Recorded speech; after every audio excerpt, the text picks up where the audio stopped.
Hi guys! Nandito kami ngayon sa Gimba. May bibilin daw si Kuya Clark.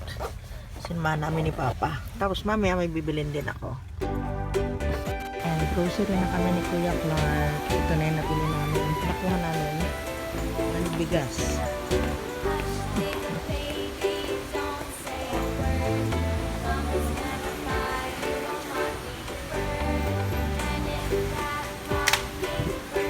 Pwede isa lang. Saan mo kinuha yan? Yung individual.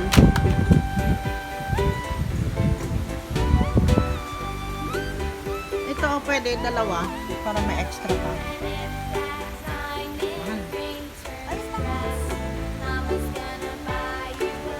Ito na lang. Para hindi mapapalitan. Ibalik mo na yung isa. Okay. Okay na. Sabon. Yung bareta.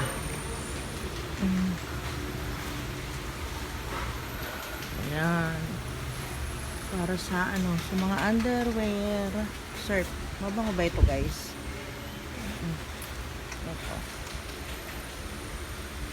Mabango ba ito? Naghanap talaga. Ariel na lang. Ariel at saka Tide. Ito. Ayan.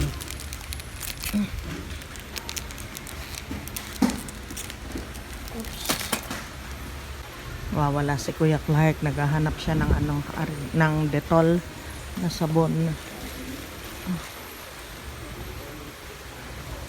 Ang alam ko wala dito eh.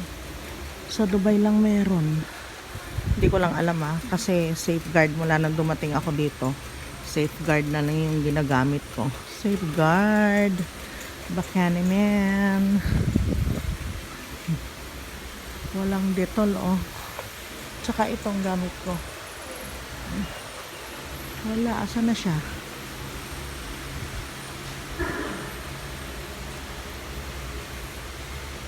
Meron?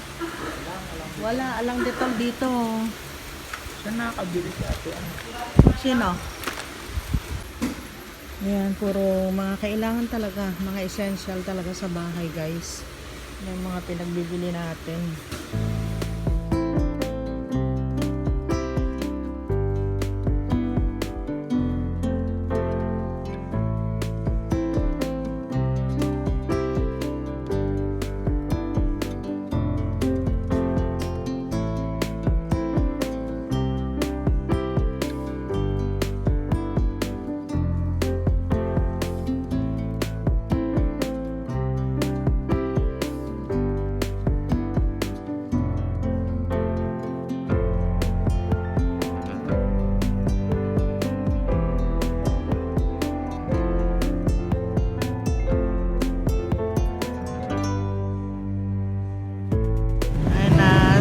Clark.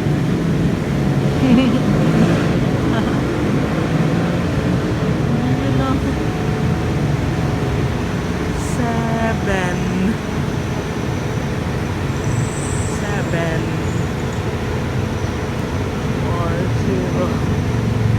740. Good morning guys. So ayun, natid namin si Kuya Clark sa terminal. Yan, terminal ng bus terminal. Ayaw magbigay ayun. At kami ay pupunta, alis na ni Papa. Uwi na kami. So yun, parang hindi emotional. Kasi guys, hindi ako nakatulog kagabi. Wala, alauna, dilat yung mata ko. Wala yata, hindi yata nai-dip lang ako. Tapos hindi na ako nakatulog. Kaya iniisip ko yung pag-alis ni Kuya Clark ngayon.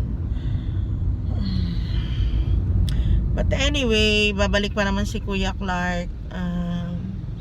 Lang yun, magre-report lang siya. Pero siguro mga ilang araw din siya doon sa Manila. So ayun, move on na tayo. Sabi ko kay papadaan kami sa sa palengke. May park natin doon sa sa may McDo. Tapos bibili kami ng tilapia. So dalawa na lang uli kami ni Papsi sa bahay. Actually kagabi pa ako imot ng imot. Kahapon nung namili kami ng bumili kami ng nag-grocery kami ni Kuya Clark kahapon ng kaunti. Sinaubos na rin yung mga namin sa bahay, mga kailangan namin sa bahay. Oops, yun. Doon minsan nagkakaroon ng aksidente, Oh, hindi nakikita. Ayan. Talaga naman. Sulputan lang ng sulputan sa likod mo. Pag na-aksidente mo, kasalanan mo. Babayad ka pa. Tiplex ba sila dadaan? Hindi. Ay, hindi. Saan? Alex. NLEX. MacArthur Highway yan. Kaya matagal, no? Uy!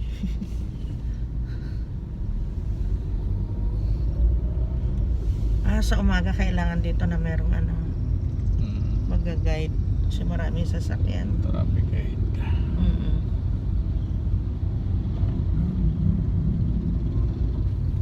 Yan, tignan natin kung merong merong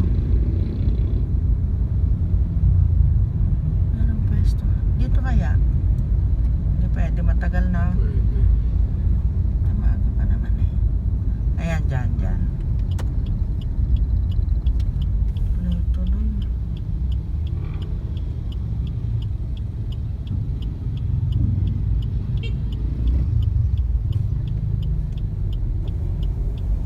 Dito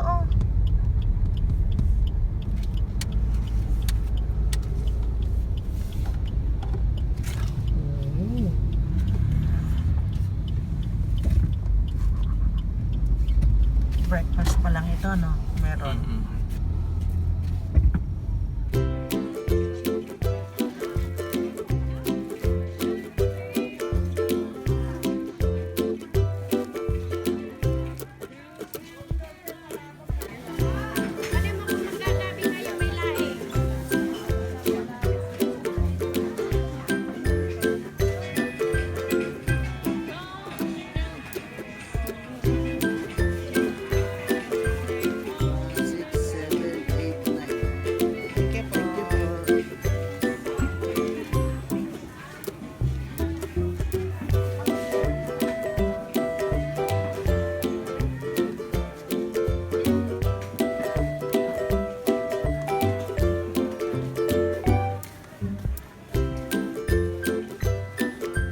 Ganda ng MacArthur.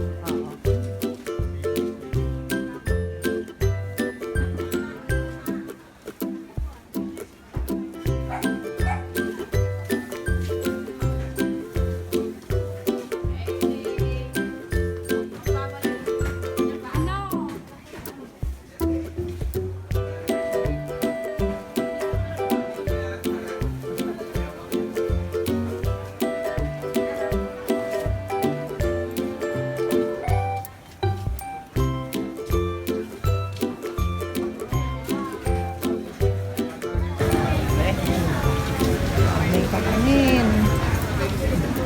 Sumaya.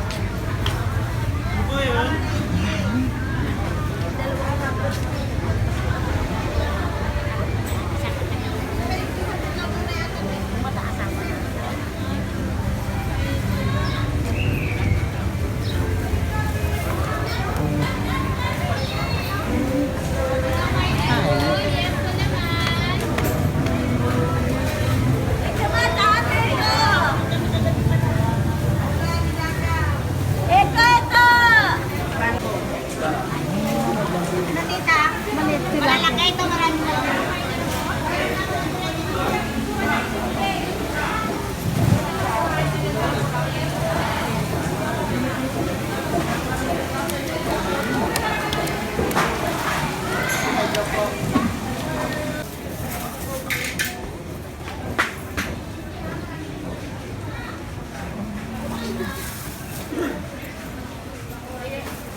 Tutang ko na maliit ko ata. Walang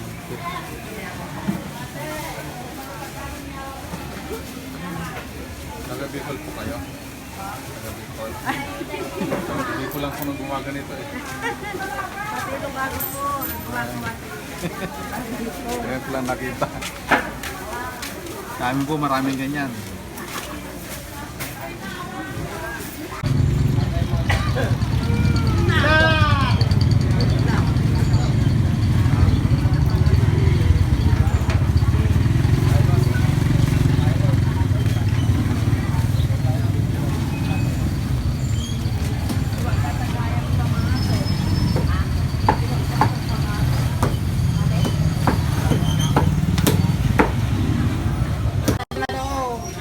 Magkano yung laman dito na?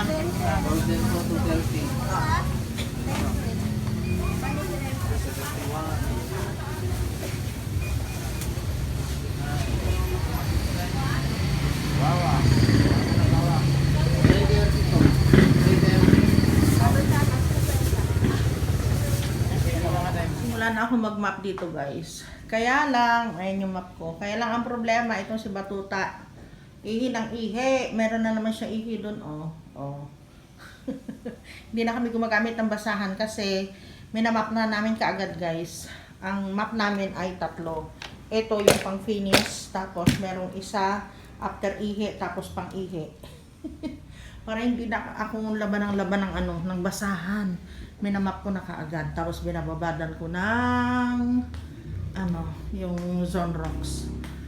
Naglaban, ano na si Papa, nagluto na siya ng sakanin. Tapos ito, i-empty ko ito guys, kasi yung ano, yung ito. Meron kaming plastic na lamesa, kaya lang pag nilagay namin doon, wala pa kaming sa bukid. Ibig ko sabihin, pag dinala namin sa bukid, baka lumutong yung plastic, masira, sayang. So itong kahoy, maganda doon, tinanggal ko muna yung lalagyan ng mga plato, ayan. Ito yung mga plato, andito yung mga baso, isisinop ko muna guys. Tapos ito yung lamesa namin. Hindi ko alam kung paano na ako magsisimula ngayon. Yung kwarto ni Kuya Clark, ayan, tatanggalin ko yung kurtina doon. Kasi yung kurtina guys, nung pinaayos namin itong ano, inayos uli kasi yung bintana na yan. Kaso mo, ano siya, dapat mas mataas yung kurtina dyan. Itataas pa namin. Kaso, di pa maharap ni Papa eh.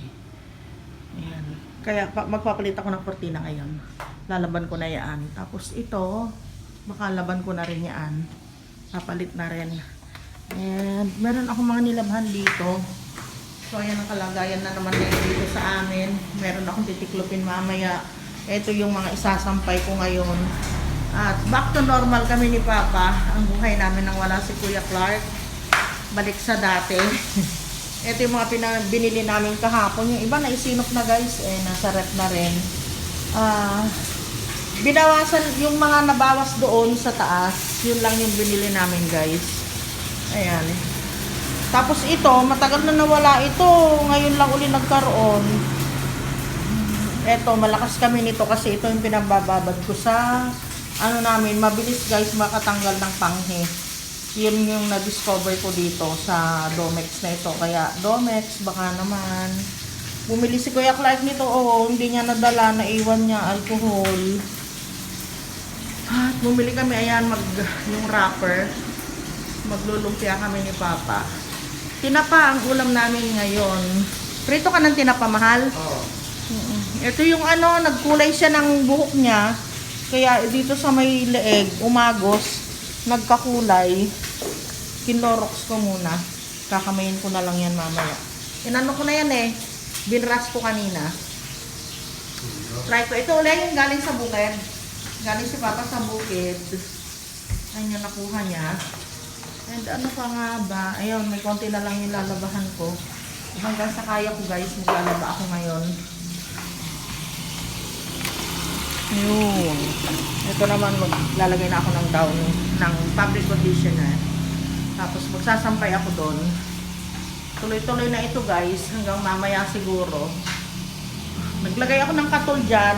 Kasi ang daming lamok. Hindi kami makapag-spray. Gawa nga ng kilay sky sa kabela. Medyo kaya nila ito. Saka sinarado ko naman itong bintana dito kaya hindi mapasok doon sa loob. Nasa loob si Sky. Medyo sensitive si Sky sa ganyan. Kaya ano siya, nagsusuka. Yan, lason din kasi sa kanila yan eh. Kaya naglagay ako dito ng ano, ng gusto ko nga sana maglagay dun sa CR namin, kaso si Sky ang inaalala ko, baka maapektuhan si Sky.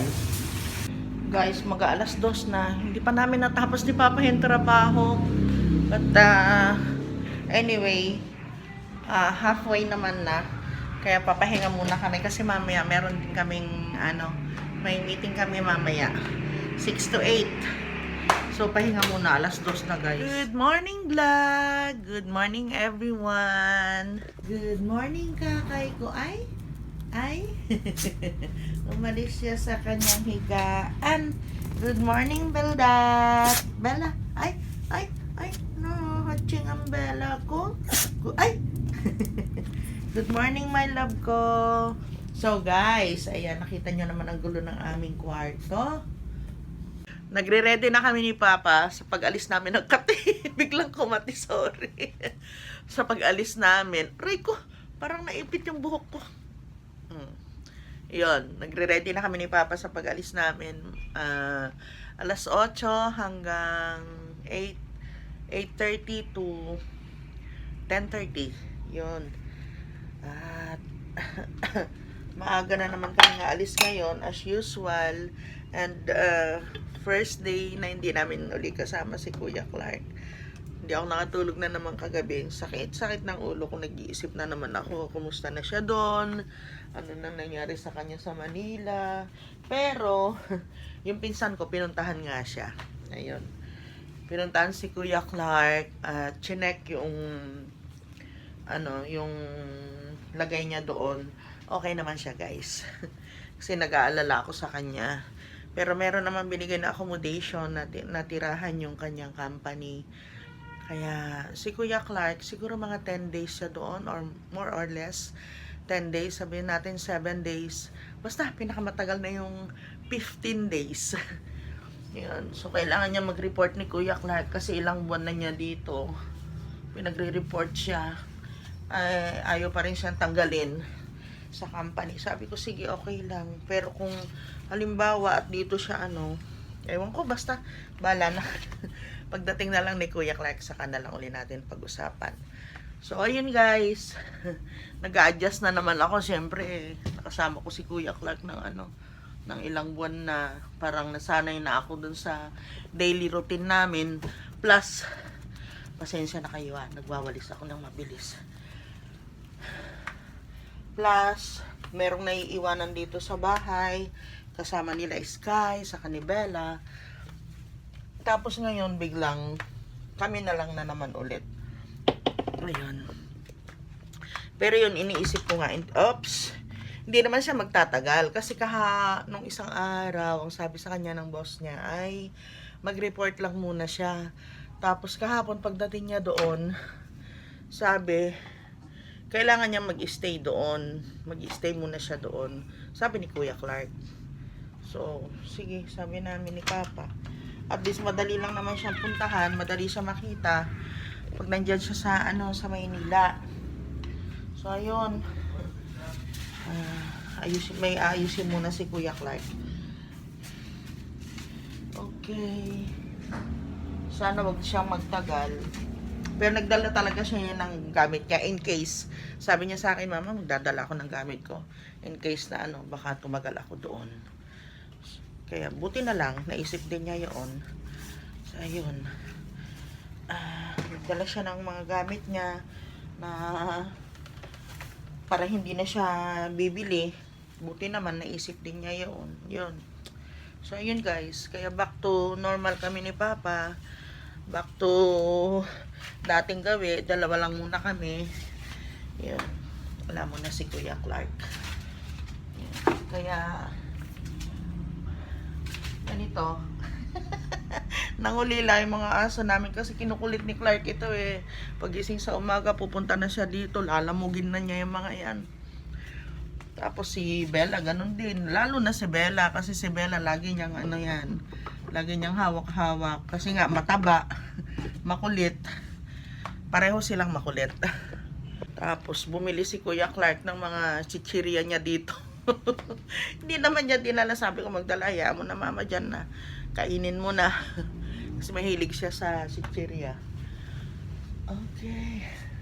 Ganda nitong kortina na ito, guys. So, ito yung pinagawa ko nung kararating ko. Actually, ito parang bed bed cover.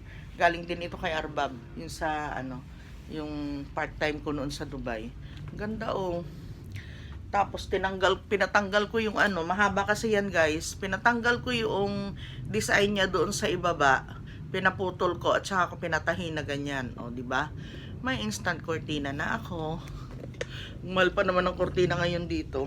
Kasi ito gusto ko dito pang blackout. Ayun. Ganyan natin. Lalo na kapag meron ng aircon, maganda kapag merong blackout para walang singaw yung natin, aircon natin. And ang ganda ng performance talaga ng ng aircon na yan. Nagustuhan ko siya. Ayan yung Midea. Basta yan, kung ano man ang tawag sa kanya. Nagustuhan ko. At saka pinababa namin yung yan, yung rod yung curtain rod namin. Kasi nga, tatama siya doon. Pag dito namin ipinalagay, guys, dapat talaga yan ang gusto ko.